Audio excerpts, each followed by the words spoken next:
打游戏，我说我睡得晚，我师哥没事，我说这个一点问题没有。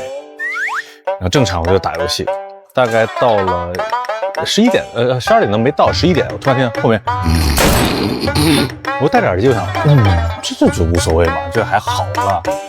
这才过了10秒，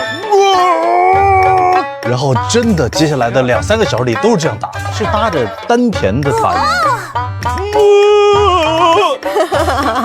我都不敢，主要你不敢回头，这没有办法回头了。回头万一他醒了，我跟他对视，显得我有点失敬了。你知道那时候我刚进单位，显得我有点没有礼数。